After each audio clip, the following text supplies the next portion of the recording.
Honorable Court is now adjourned until Thursday, the 10th day of December at 12 o'clock. Good afternoon. The front two and the spare are all right, but the left rear one is causing me great anxiety. Switched mine. If I don't get another year out of them, I shall be very disappointed. You know, that grandson of mine is a most unusual infant. At 5 weeks, he holds up his head without support. Here, I'll show you a snapshot. Goodbye, Grant. Have a good vacation.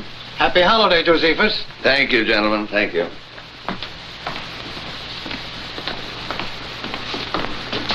Mr. Justice? Well, Could we have a word with you, Justice Grant? Just a few questions. I stopped answering questions when court recessed about 3 minutes ago. What do you know about Come in, come in. Here we go.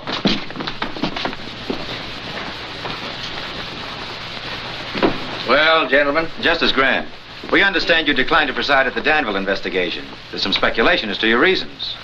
well, there needn't be. I've had a long, hard year. I'm tired. I'm going hunting. Miss Gilbert, would you put this in my bag, please? The Gazette referred to you last week as a terrible-tempered Justice Grant. How do you feel about that? I'm flattered. And this too, Miss Gilbert. Where are you going for your hunting? Well, there are plenty of ducks and no reporters. Oh. When are you leaving? A moment after you do. Good day, sir.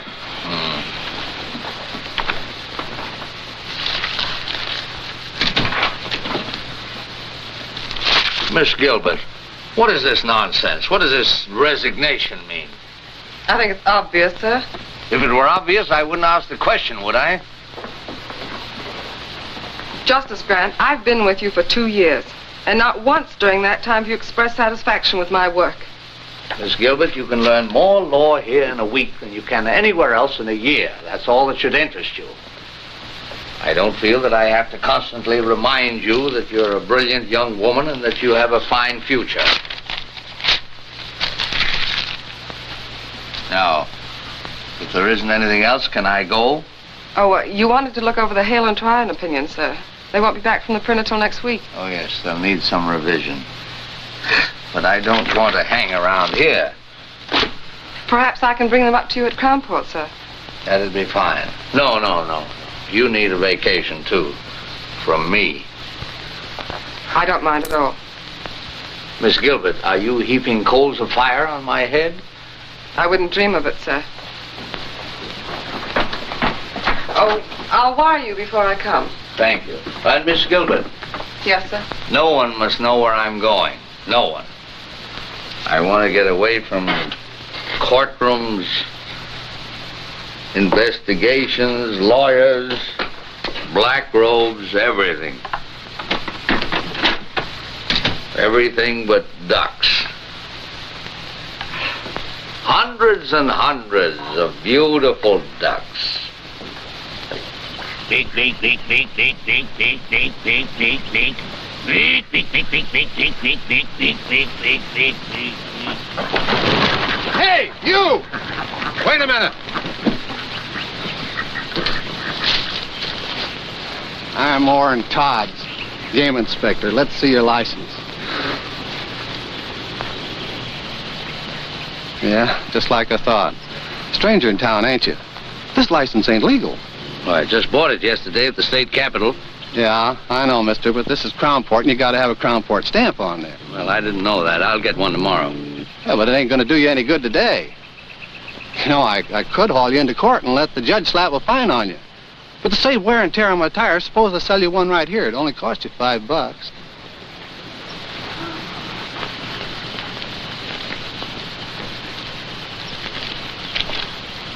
You know, the $5 is just for the stamp. I usually get a little something for my trouble, too. Well, you don't understand. I'm giving you a break, brother. There. I never pay off twice, brother. Come on. Well, look, let me explain it to you.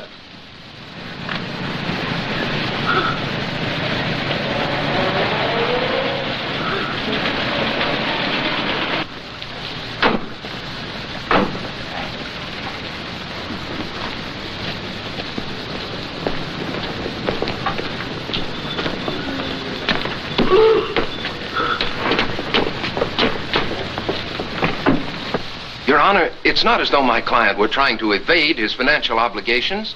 Tom Cooney has been a member of this community for many years. And in all that time, his honesty and his responsibility has never been questioned. Now, he intends to make good the payments on these plows, but he's been sick, unable to work. Now, if the court could just grant him an extension... The law doesn't recognize good intentions. I shouldn't have to remind you of that, Mr. Adams. You're supposed to be a lawyer. But, Your Honor, am I not justified in asking the court's indulgence in this case? If you take Tom Cooney's farm tools away from him, you take away his only means of earning a living. Mr. Adams, this is a court of law, not an employment agency. Tom Cooney signed an agreement with Vincent Blackston of the Crown Port Auto and Supply Company. This agreement stated if he missed a payment on those plows, Mr. Blackston could take them back. Is that right, Mr. Cooney? Well, yes, Your Honor, but... All right, Counselor. Judgment against Thomas Cooney. But it was just one payment. If you give me a chance to... I don't care whether you say it's fair or not. It ain't. Get him out of here. Come on, Tom. This isn't going to help. I know it ain't going to help. Nothing's going to help in a town like this. Officer. Come on. Let's go for me. Come on. Looks like you just lost yourself another vote, fella. Come on. Oh, it ain't right. I know it ain't right. Crown Port versus Joe Grant. Step up, Joe Grant.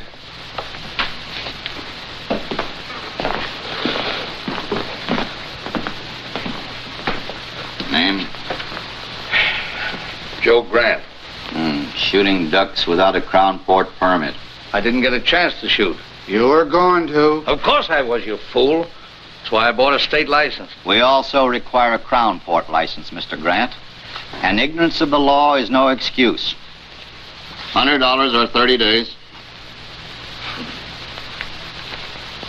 Which one of you gentlemen do I pay? The clerk.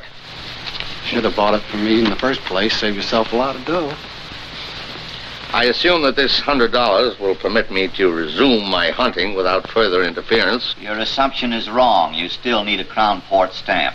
And an officer enforcing the law is not interfering, Mr. Grant. As a judge, I advise you to be careful of your words. Next case. Crown Port versus Burton Lyon. Step up, Burton Lyon.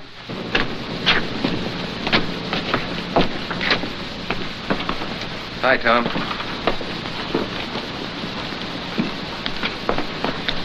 I'm sorry it turned out that way. Guess that's the only way it could have turned out. No, I thought we had a chance, but I guess I should have known. What are you going to do now? Farm's no good to me without tools to work it.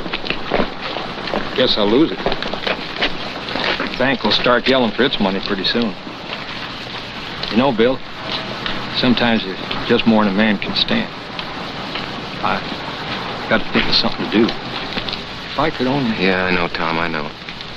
Look, why don't you come by the office later on? We'll talk about it, huh?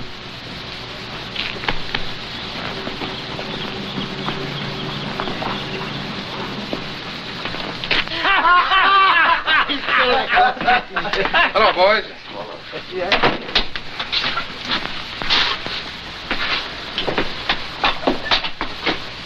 Shave, Homer. I hear poor Tom Cooney lost his case. Yeah. He'll probably lose his farm now, too. It's a shame.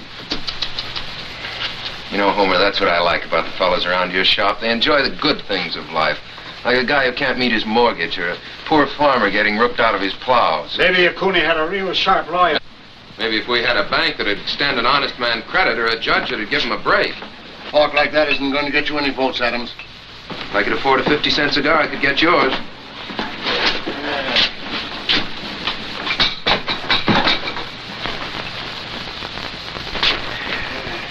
Just the shave. Sure, mister.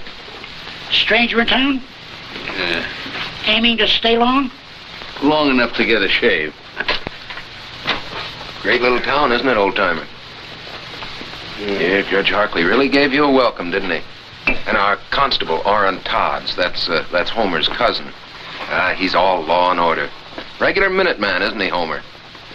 How many minutes did it take before he tried to shake you down? It's a shame. Ever notice how a fellow who can't make a living in a town always tries to run it down?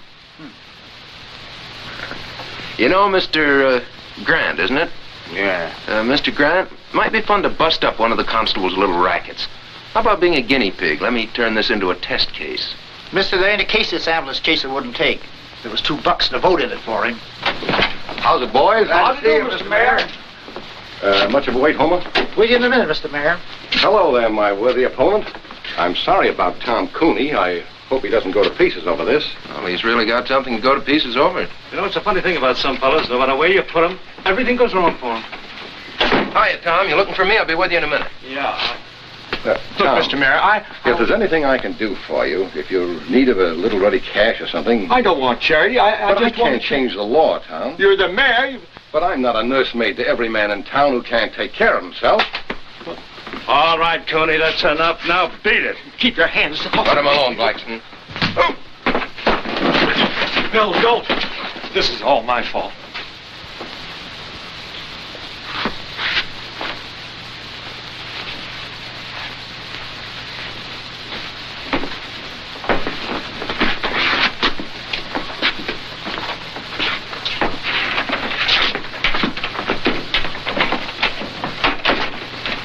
I wish you hadn't had to do that, Benny.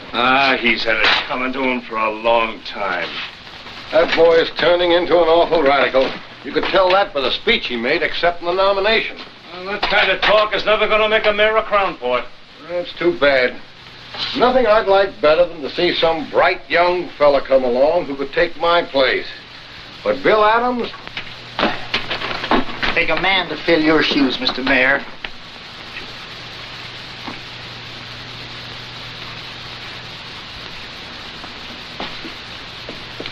Ned Darrow dropped in this morning. Said to give you his regards.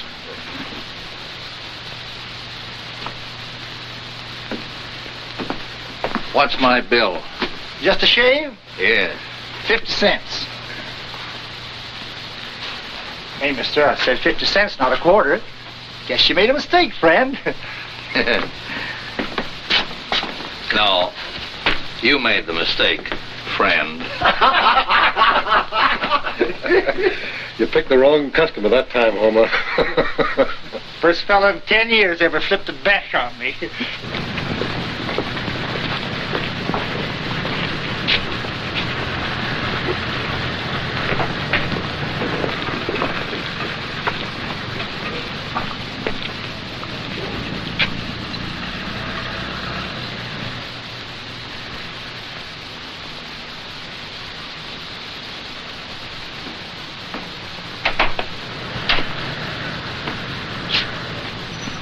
Come on in, old-timer. Thank you.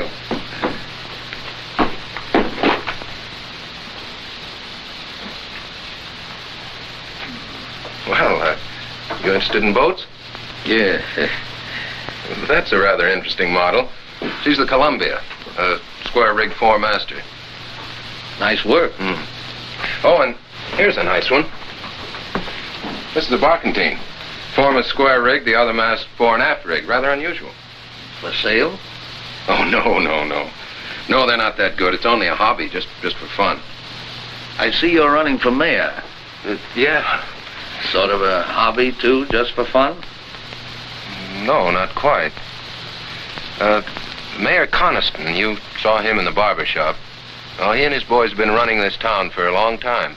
Make it pretty tough for anybody who comes up against them. Yes, I gathered as much. Well, a lot of people have been getting tired of it. I haven't much time myself. The Army's going to grab me in a couple of months, but I thought I might at least get the ball rolling and for once give them a fight. But not too much of a fight. Something you wanted to see me about, Mr. Grant? In the barber shop, Mr. Adams, you mentioned the fact that you might like to make a test case of my fine. Were you serious? Yes.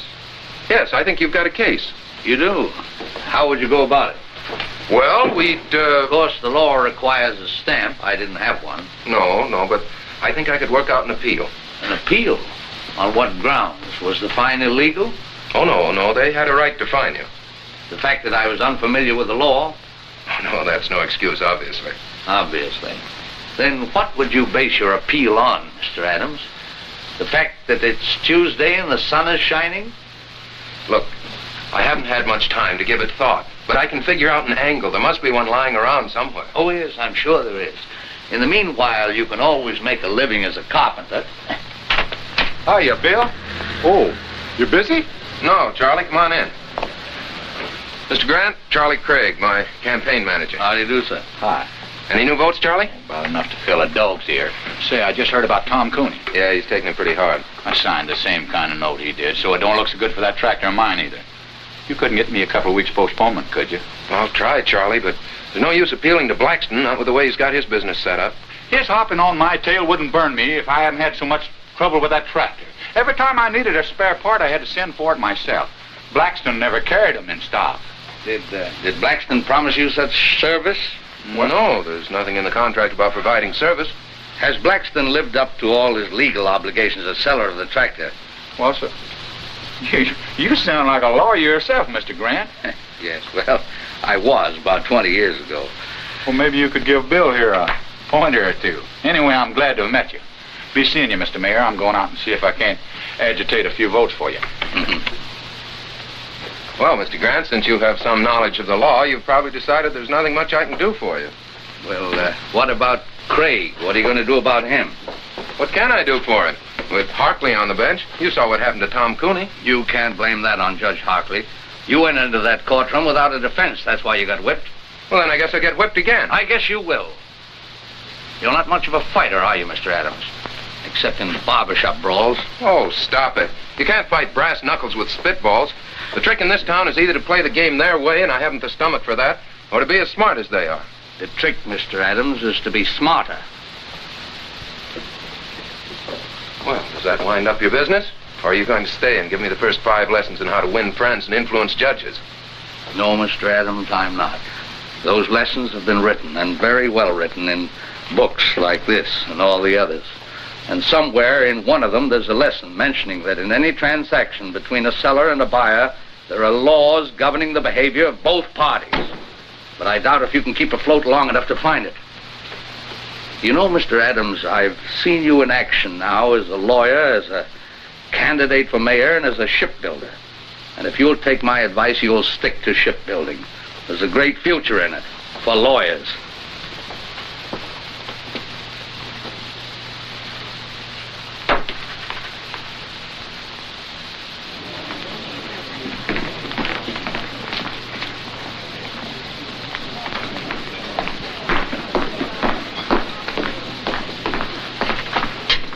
Excuse me, sir, for breaking in like this, but I think I found it.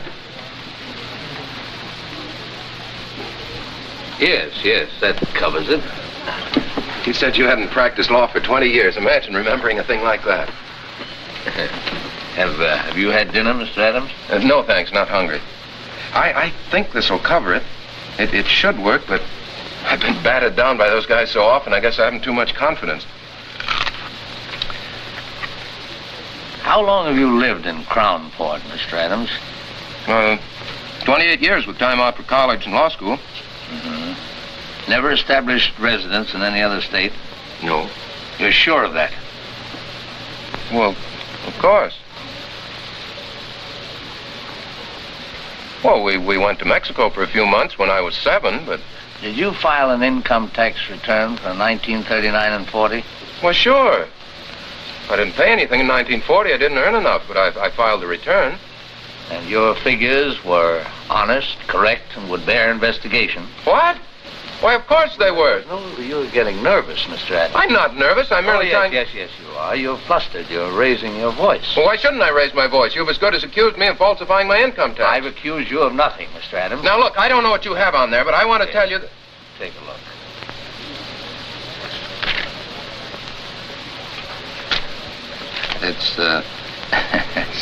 It's an old trick that Justice Brandeis used to play. I read about it in Collier's once. You see, it's an unfortunate fact, Mr. Adams, that every man, even you and I, has done something that he doesn't want anybody to know about. Now, if you can make him think that you're holding in your hand the skeleton in his closet... You've got him. Well, let's say at least you've got him squirming, nervous, worried, as you were. But if that man happens to have a really guilty conscience...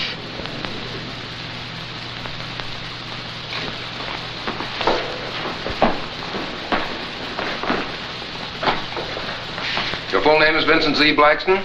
Yeah, Tell me, Mr. Blackston, what does the Z stand for? Do I have to answer that, Your Honor? What can be your objection? Surely you have nothing to hide. Well, the Z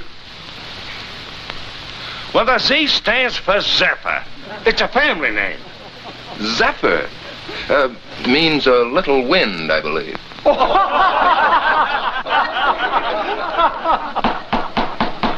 Quiet. Mr. Blackston, you're the owner and manager of the Crownport Auto and Supply Company? Yes. The sole owner? Well, sure, of course. No silent partners? No. Well, of course there are people. Oh, then you're not the sole owner. I didn't say that. I just It said... sounds very strange to me, Mr. Blackston. You don't know whether you own your own business or not. I object. That question is irrelevant, immaterial, and calculated to confuse the witness. Objection sustained. Counselor will restrict himself to the facts bearing on this case. Mr. Blackston, your company sells most of the used cars and tractors in this town. Almost a monopoly, isn't it?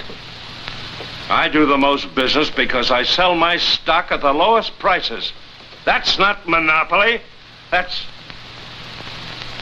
the American way of life. Now tell me, Mr. Blackston, carry spare parts for your customers? Sure. Do you have in stock at this moment piston rings for the 1938 tractors you sold in this town? Well, Mr. Blackston? Well, no, I don't. Oh, then you don't carry all the spare parts your customers might need. Well, I can always get them if they need them. Yes, but sometimes your customers have to wait. Sure, it takes 2 weeks. If I ain't got them, how can they have them? An intelligent answer, Mr. Blackston, and an honest one. One which will require the court to enter judgment against you in this case. Will Counselor explain that statement? Certainly, Your Honor. Motor Vehicle Laws, 1919, Chapter 174, Section 52. The sale of any automobile or any other automotive vehicle is void unless the dealer carries in stock at all times and on demand parts that may be needed to repair the particular make of vehicle. Will you let me see that reference?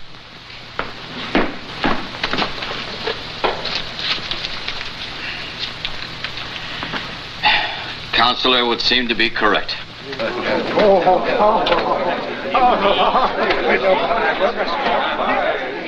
You put it over, Bill. Say, this will take care of Tom Cooney, too. You're telling me.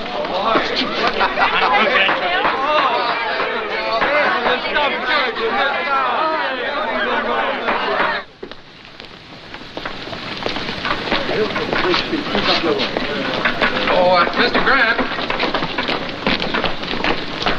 I thought you were going hunting. Well, all the ducks are inside today.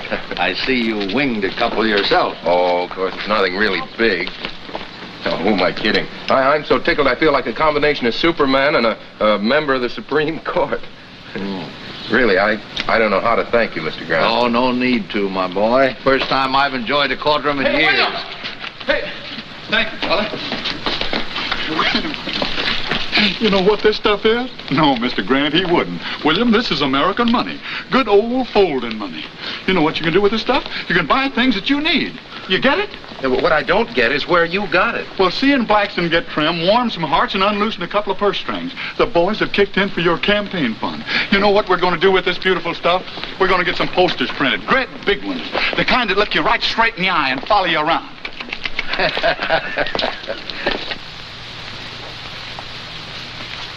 Why get frightened? So Adams does win one rotten little case. Do you know what that case cost me? You can afford it. If it had happened to your hotel, Roscoe, you'd scream like a stuck pig. Stop it. Seriously, Jim, you don't see Adams as real competition. Well, as things stand now, no. But if a lot of people start thinking of Bill Adams as the people's champion, well... Jim, there was nothing else I could do. I can give you boys the edge when it's a question of interpretation, but not when the law's right there in black and white. Oh, I'm not blaming you, Judge. It's just something to start thinking about, that's all. You think we'll have trouble? Well, now look, boys. On second thought, we may be getting all steamed up for nothing. Yeah. But suppose he opens a lot of old cases like Tom Cooney's. I think you've got something there, Zeppa. We'll just have to show the boy that he's wrong.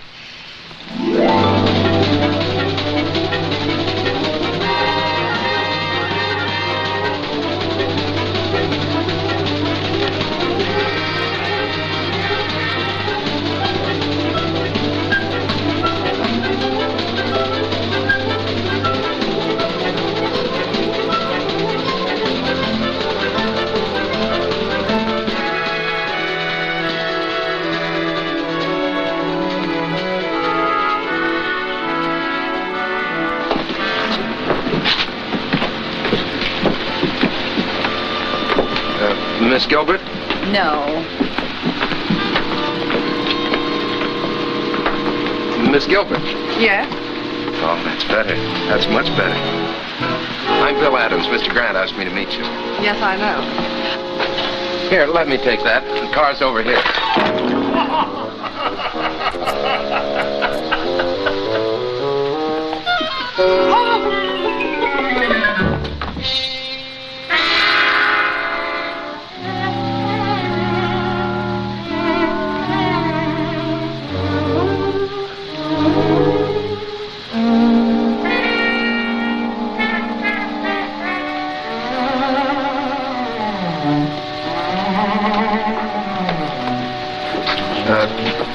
Do you think we should try to scoop some of that up?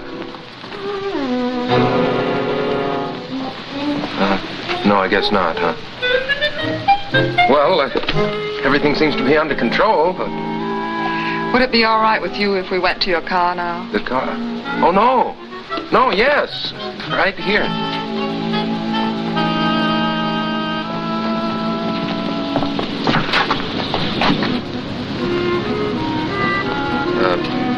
Sorry to get off to such a bad start. I'm not always so clumsy. Oh, my hat! Oh, don't worry. We'll get it.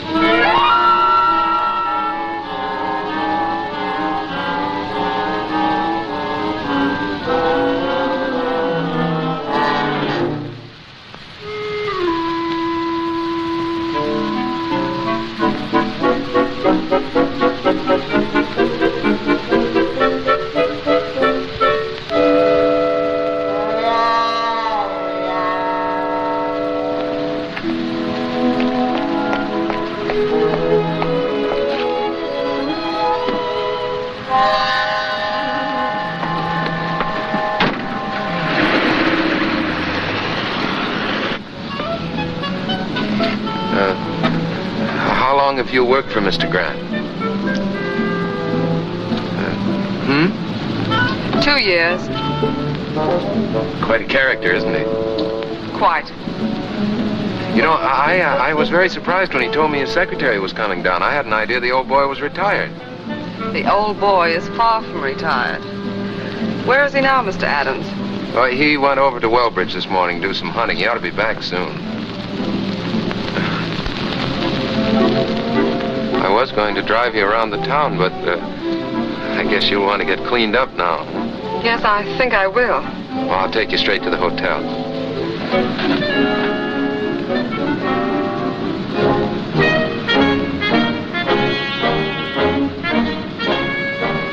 You are running for mayor? Mm-hmm. Surprised? That's putting it very mildly, Mr. Adams. Well, make the most of it, lady, because that's likely to be the only surprise you'll get in this town.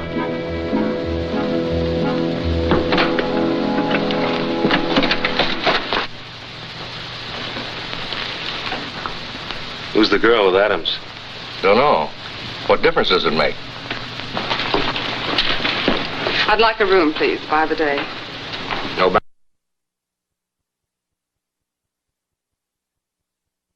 Henry? show this lady out. But you don't understand. Yes, I do. Why, you... Please, Mr. Adams, let me explain. Come on, sister, beat it. Take your hands off her. Oh, yeah?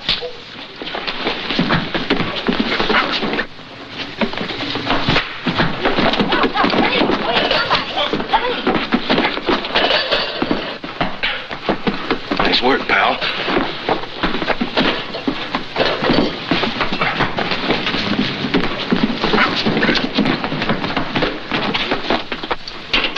I tell you, you can't do this. Look facts in the face, mister.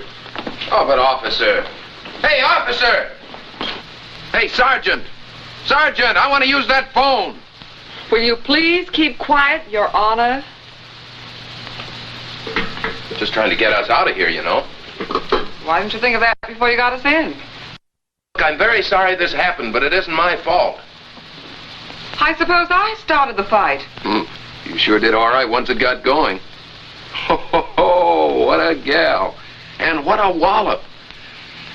Yeah, Miss G, you're really some scrapper.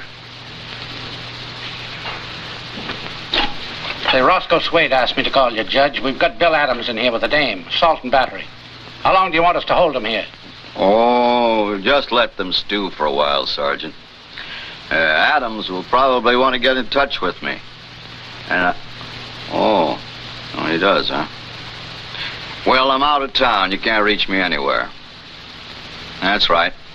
Overnight.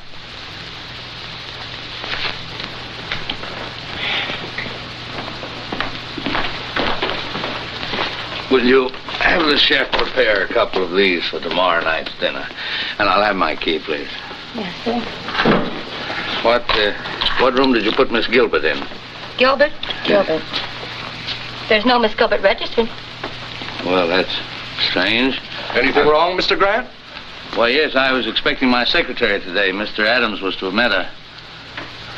Your secretary? Yeah.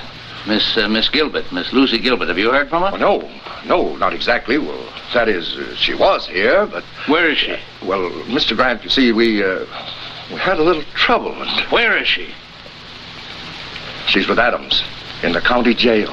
Well, you get them out of there, and fast. Yes, sir. Yes, sir, right away.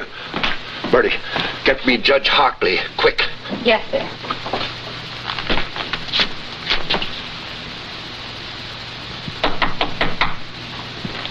Come in. Good evening, Mr. Grant. Well, good evening, Miss Gilbert. I'm sorry I couldn't meet you at the station. So am I, sir. However, Mr. Adams seems to have made your introduction to Crownport quite spectacular. Well, if it amuses you both, of course it was quite worthwhile. I'm sorry. Sit down, Miss Gilbert. You seem tired. What happened? Well, when I said the boys were playing with brass knuckles, I wasn't kidding. Look, I win a case from Blackston. That makes a good impression around town. So I walk into Swade's hotel. Roscoe says something, provokes a fight, and I land in jail. That's the way Crownport's run, Mr. Grant. I hope the fact that Miss Gilbert was involved won't upset you. The fact that Miss Gilbert was involved upsets me a great deal.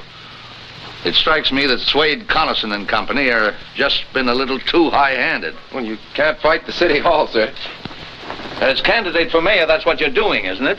Well, I suppose I am, but the boys are starting to play rough. Well, of course, if they play too rough, you can always go back to your shipbuilding. Yes, I guess I could. But right now, I'm going to go home and get some sleep. Miss Gilbert and I have a date in court tomorrow. Good night, Miss Gilbert. Don't hold me against Crownport. Right, sir.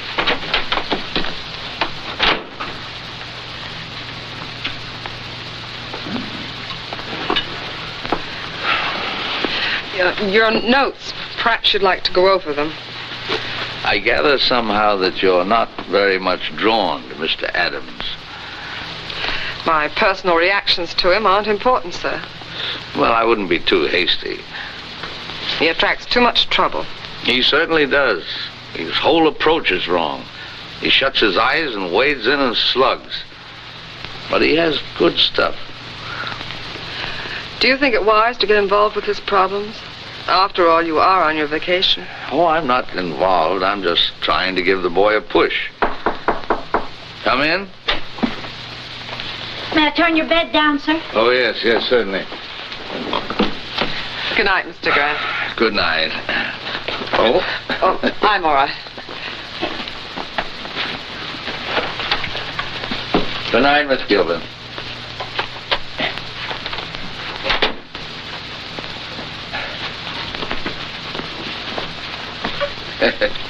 Kind of skimpy, isn't it? They just ain't long enough, none of them. I keep a-telling Mr. Swade. Well, there, that'll have to do. Good night, sir. Hope you rest well. Thank you.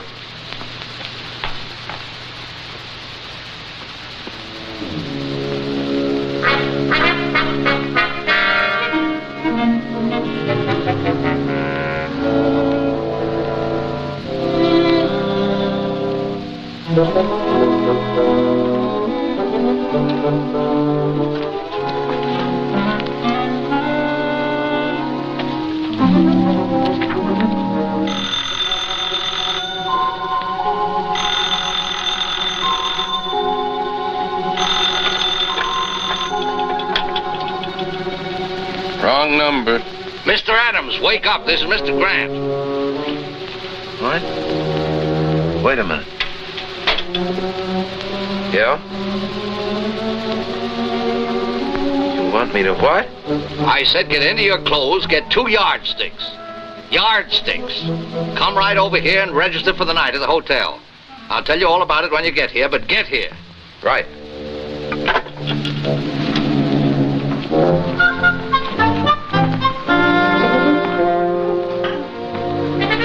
Hello, Roscoe. Give me a single room next to Mr. Grant's. I'll pay in advance.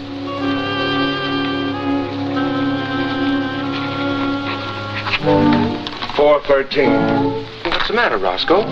You don't seem at all happy to see me. I brought my luggage, too.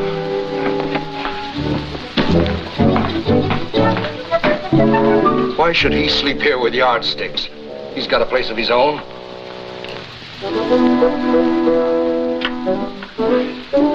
Hello. Get me Miss Gilbert's room, please. Where do we start? Why should he want to talk to her in the middle of the night? I don't know. It's Grant. Yes, Mr. Grant. Yes, sir. Right away. He wants a bellboy right away. He wants to send something to Miss Gilbert's room. They're up to something. I know they are. Henry.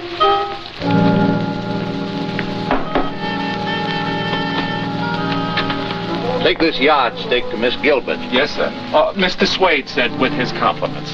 My compliments to Mr. Swade. I don't eat fruit.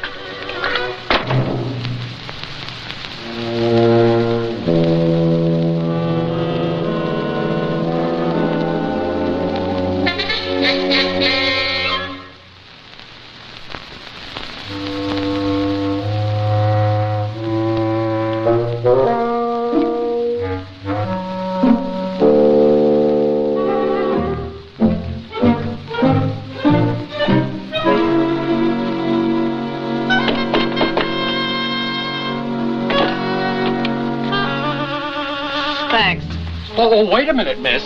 I've got a bowl of fruit for you. Mr. Swade said with his compliments. My compliments to Mr. Swade. Tell him I've lost my appetite.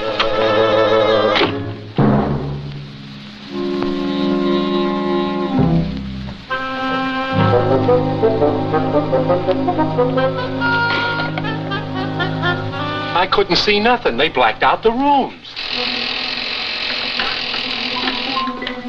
Number, please. Now she's calling Grant. Yes, Miss Gilbert? 7.5. Same here. And the other? 2.5. That does it. Maybe it's a code. Oh, don't worry, Roscoe. I'll be back.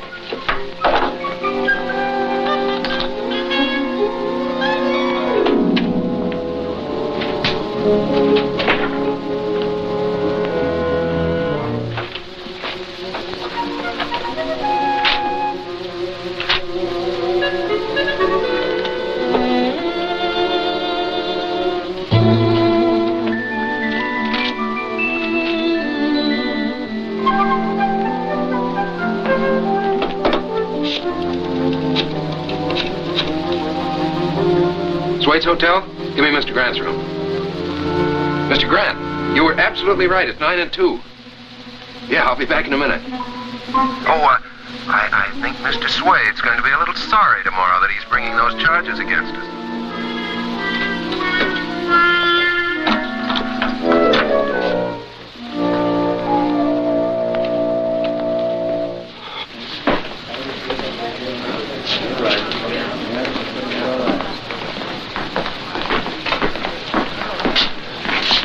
Good afternoon, Miss Gilbert. Mr. Grant, you're looking very beautiful, Miss Gilbert. Really? I didn't sleep at all. Probably nervous exhaustion due to the unfortunate experience you underwent yesterday. Ever spent any time in jail, Mr. Swade? Ever been sued for false arrest, Mr. Swade? Miss Gilbert, I've made up my mind to drop the complaint against you. Well, what about the complaint against Mr. Adams? He spent a few hours in jail, too. You've got nobody but yourself to thank. You started it hitting Henry. I'll forget you hit me. He didn't hit you. I did. Well, I'll forget that, too, but... But 6 hours in jail is something I won't forget, Mr. Swade. I think $5,000 damages would be about right, Counselor, don't you? Well, I had thought of 10, but... No, I think 5 is enough. Oh, don't worry, Mr. Swade. I'll see that the money goes to a good cause. I'll invest it in war bonds.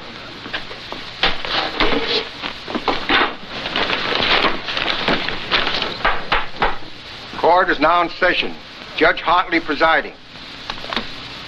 Case of Swade versus Gilbert and Adams.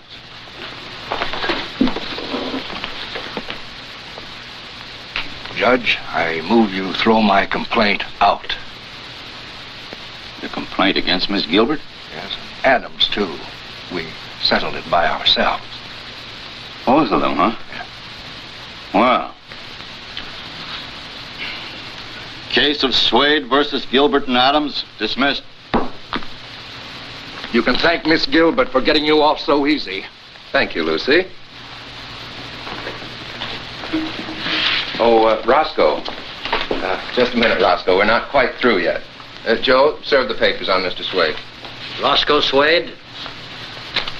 What are you talking about? I took it if I dropped my suit against you, you'd drop yours against me. Relax, Roscoe. This is another suit. Your Honor, I find that in the management of his hotel, Mr. Swade is in violation of several important laws. Oh, what are the charges? I brought the evidence with me, Your Honor.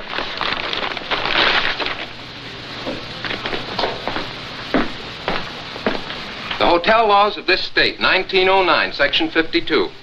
All sheets provided in all hotels, hostelries, inns, or lodging houses shall be a minimum of 9 feet in length.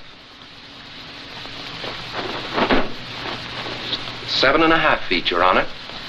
All pillowcases shall be a minimum of 3 feet. 2.5 feet, Your Honor. There should be a minimum distance between all twin beds of 2 feet. Now, the beds in my room at the Swade Hotel were scarcely half a foot apart, Your Honor. I couldn't bring them in evidence, but I have witnesses who can testify as to my veracity. Well, let me see this reference. Certainly.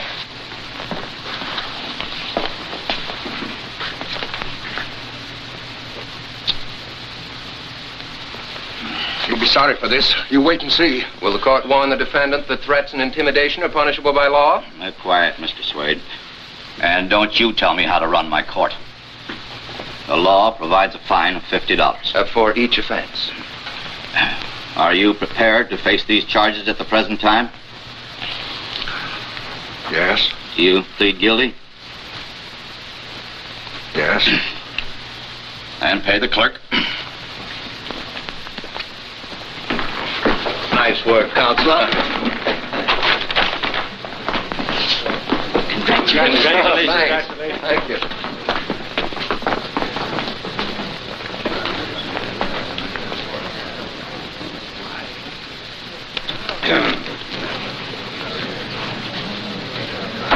Half-hour recess.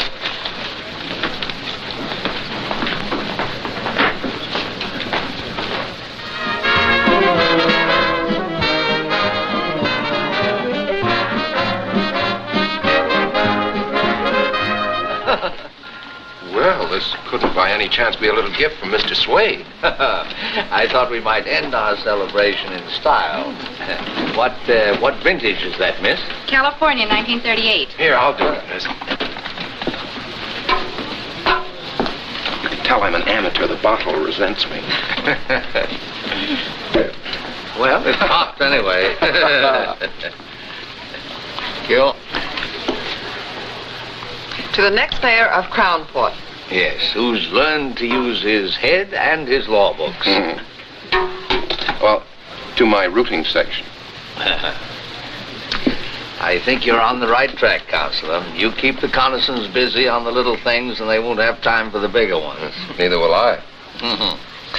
Well, I think I'd like to do a little hunting in the morning, if you can keep your life fairly quiet for one day. Well, I'll try. Lucy might keep an eye on me. That'd help. I'll be responsible for him, sir. Starting with breakfast.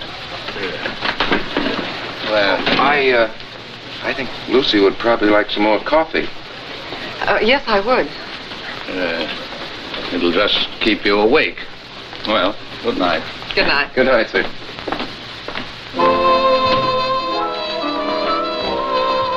More coffee?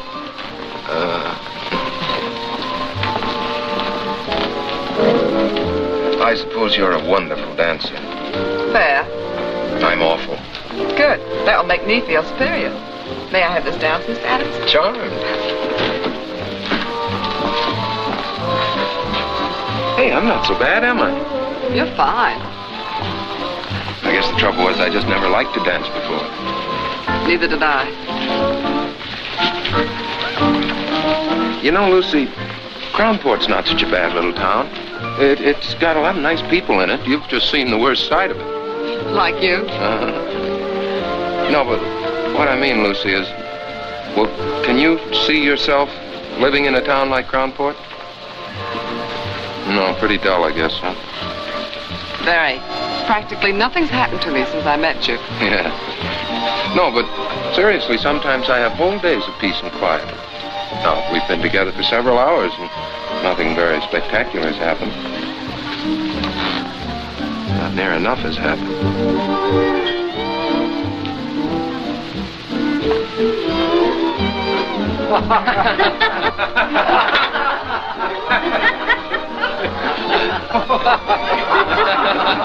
Let's get out of here. Sorry. Sometimes we have whole days of peace and quiet. Good night, Mr. Adams. Oh, that date for breakfast still stands. Good night, Bill.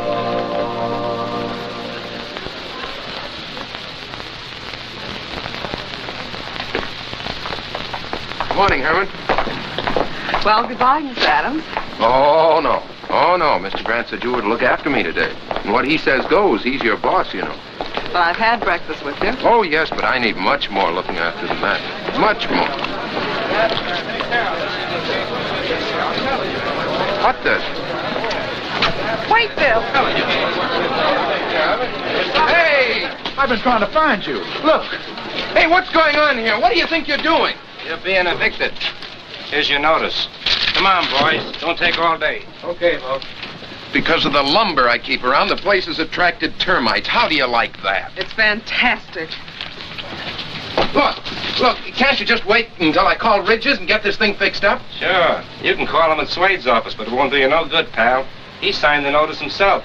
Okay, fellas, lift it. Yeah, but at least you can leave my stuff here until I can get another office. Sorry. Orders. Well, what difference does it make to you?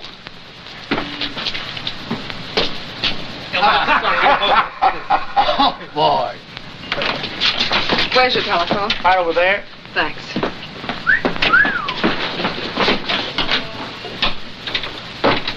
Listen, will you stop reading me the Constitution? I'm just following orders. All I'm asking you to do it. Hello?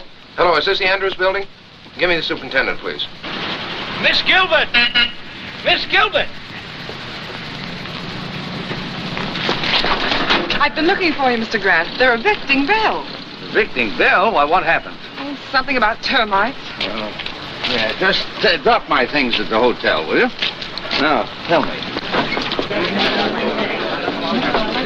Who's responsible for this? Seems that Roscoe Swade has a pal named Hart Ridges. Happens to be my landlord, also happens to be one of Connison's boys. Well, so Roscoe gives Hart a call, and here I am. Don't worry, though. I'll get another office. Hello. This is William Adams. Yes, I want to rent an office. What? Oh, no vacancies. Can't we do something, Mr. Grant? Well, I don't know. Wait a minute. Be careful of those.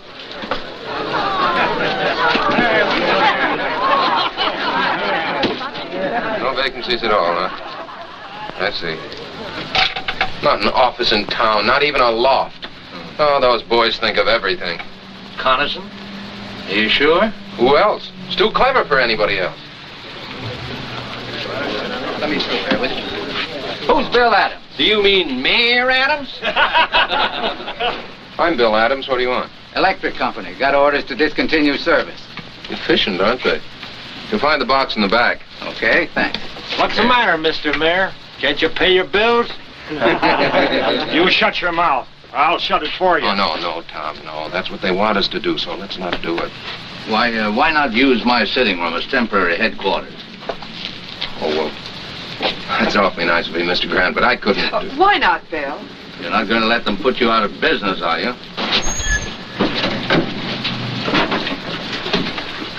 Where's Bill Adams? Oh, Mr. Mayor, you got more company. Hey, Wooly, bring out a couple of more chairs. I'm Adams. What do you want? Compliments of the mayor. He thought you might need some help. Will you send my compliments right back to the mayor and tell him to... You tell Mayor Coniston I'm staying right where I am, out on the street. And before I'm through, I'll have him out here with me. Get a soapbox. You bet I'll get a soapbox. And if Coniston wants to know what I mean, tell him to come down here and I'll try explaining it to him personally. Ladies and gentlemen, please, just give me a few minutes until I get my new office set up. William, you mean right here on the street? Sure, why not? We'll hang my shingle on that lamppost. Bill, they'll get out in the junction. You won't be here 2 hours. I know that, sir. But this time Coniston's gone too far. He's giving me more publicity than I ever dreamed of. I may be here only an hour, but it'll be a good one. I'll get you an office. Now, keep out of trouble. I'll be back in a few minutes. Oh, now, is this about right for the desk? Oh, no. I think it should be catty-corner. Okay, lady, you're the boss. Oh, here. Let me take those. Watch this. Oh, yeah. Excuse me.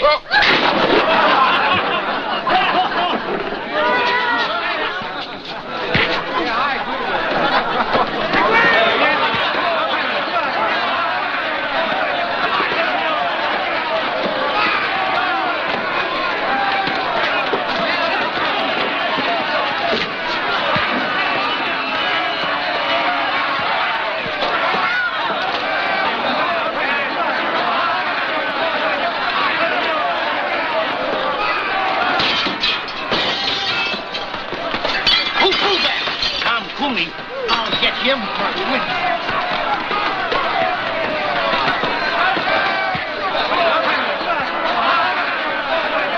Taking volunteers?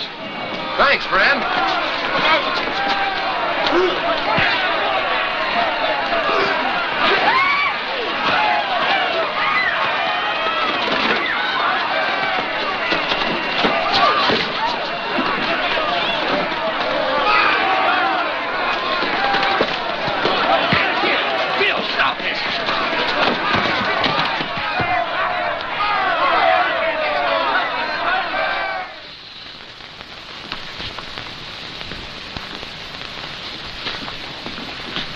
How is he, nurse? Oh, he's coming along all right. Can we see him now? I think so. You fellas wait. We'll be right out. That'll do it, Mr. Grant. Oh, thank you. Well, where's Mr. Adams? How you feel, Mr. Maybe Grant? you better take it easy for a while. No, I'm all right. Where are Mr. Adams and my secretary? Well, he's in jail, and she's trying to get him out. Oh, Lucy. Did the doctor say you could get up? Oh, yes, I'm fine. Where's Bill? Still in jail. I've tried everything. They're holding him for a $15,000 bail, inciting to riot. This is outrageous. We'll have to find Judge Hartley. We've tried to. And he couldn't be found, as usual. You can find him at Coniston's rally, about an hour from now, up there on the platform, shooting his big mouth off. No, we'll find him before then. It's no use, Mr. Grant. They got us all sewed up. They always do. Yes, but they took one stitch too many this time. They always do that, too. Come on.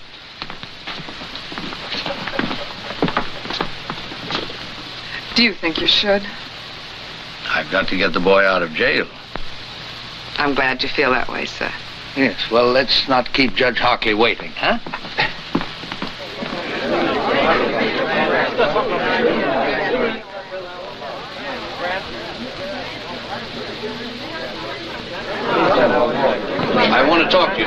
Hartley. Sorry, I haven't any time to give you right now. I'm afraid you'll have to find time. See here, you... Judge Hartley, acting on my rights as a citizen, I demand that you swear out warrants for the arrest of Ridges, Swade, Blackston, and Mayor Connison. You're crazy. On what charges? Conspiracy, abuse of public office, inciting to riot. I suggest that you come to the jail with us now and release Mr. Adams and sign those warrants. We'll need a couple of more warrants, too, for some hoodlums. I have their names. You are crazy. You can't push your way into my house and order me around. Do you realize I can have you arrested for disturbing the peace? All of you? Let's just postpone that, Judge. Ladies and gentlemen, will you excuse us for just a minute?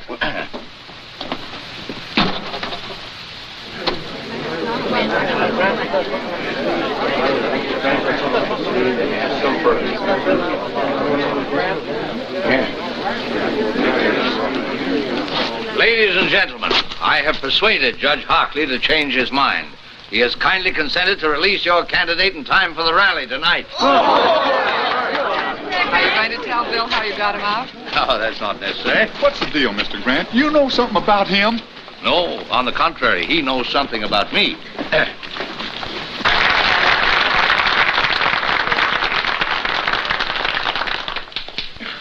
Ladies and gentlemen, I mean my friends. For a long time, I've been hoping a man would come along, a young man.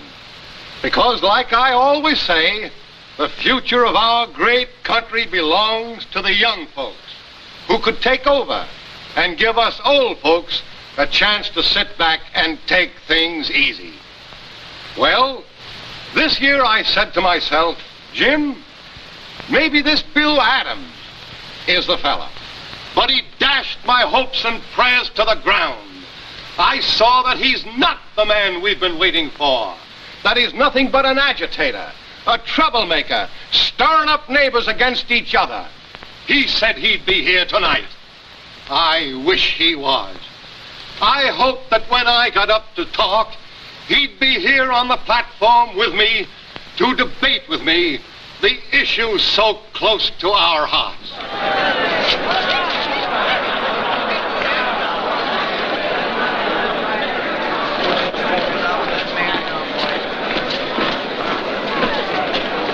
Bill Adams, if you think you're going to break up this rally, you're crazy.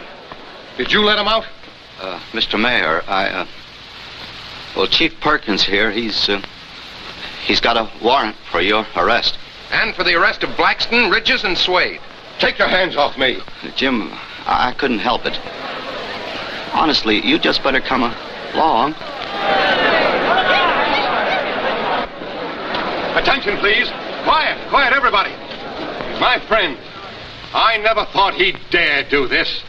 But you can see for yourselves now to what lengths this radical will go to sabotage a peaceful meeting of the people. But I'm calling his bluff. I'm going to make him bring out the witnesses to prove this. As mayor of this town, I got a right to call a special hearing, and I do. So the issues will be clear when you go to the polls to vote tomorrow. You'll be sorry you ever started this.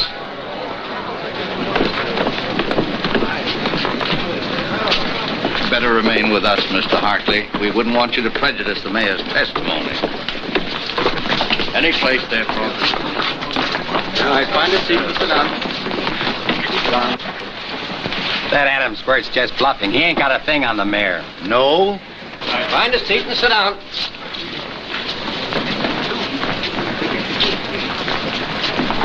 Mr. Grant, I still don't understand.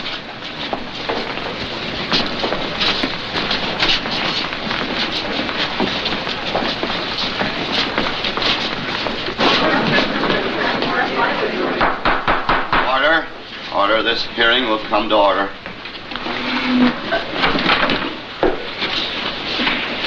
Judge Hartley, my friend, I'm not on trial here. Bill Adams has made accusations against me. He's had a warrant sworn out for my arrest. This is a hearing to show you that he has no proof of anything he says. That he's trying by a cheap trick to win an election he can't win by fair play. Judge Hartley. Mr. Mayor, you'll have to moderate your tone. This is very irregular. Step one side and clear the aisle, please.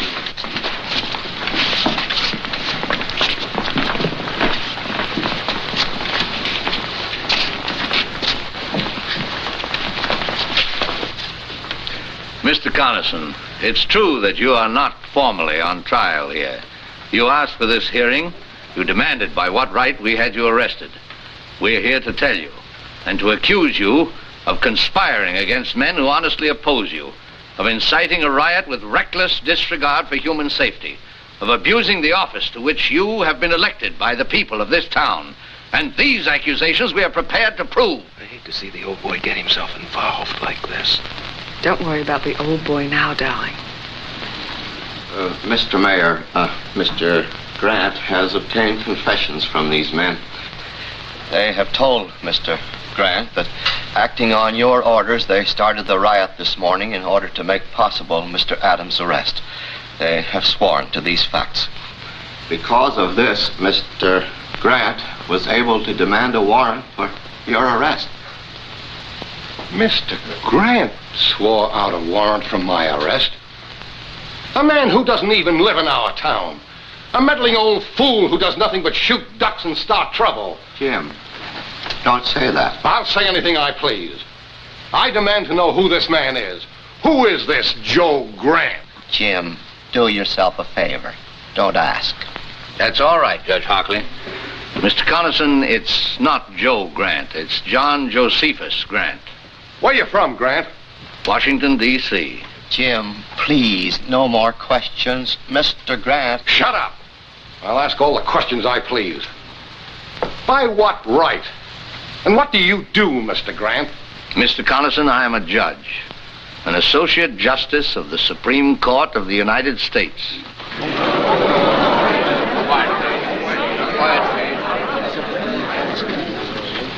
Mr. Coniston, you have asked by what right I've interfered in this situation. Do you still want an answer? Justice Grant, would you care to... No, thank you. Bill! Oh, just throw some water on him, Lucy. He'll be all right.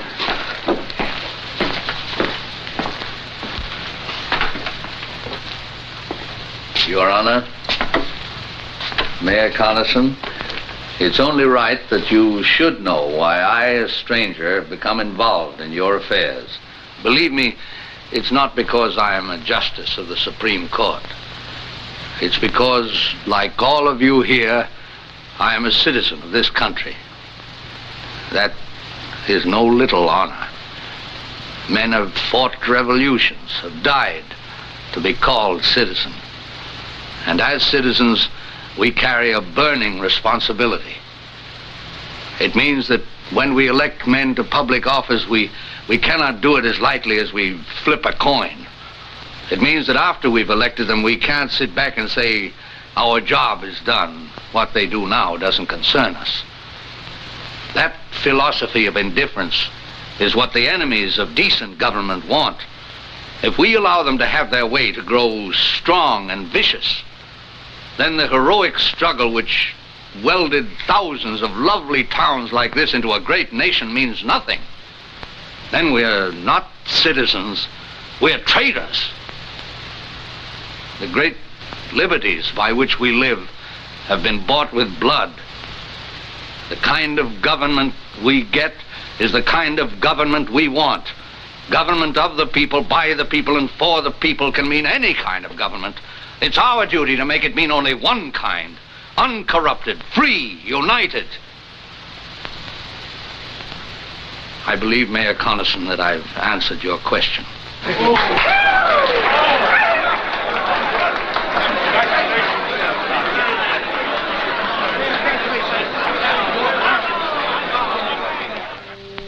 Now, as soon as court adjourns, I'll meet you back here in my chambers.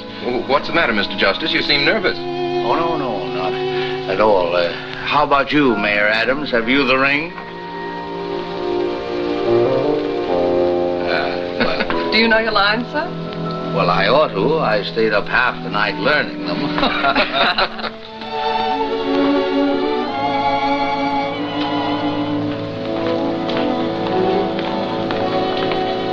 Hello there, Grant. Oh, I'm glad to see you. Thank you. You're looking fine, Josephus. How was the hunting? Oh, best I ever had. Good morning, Your Honor.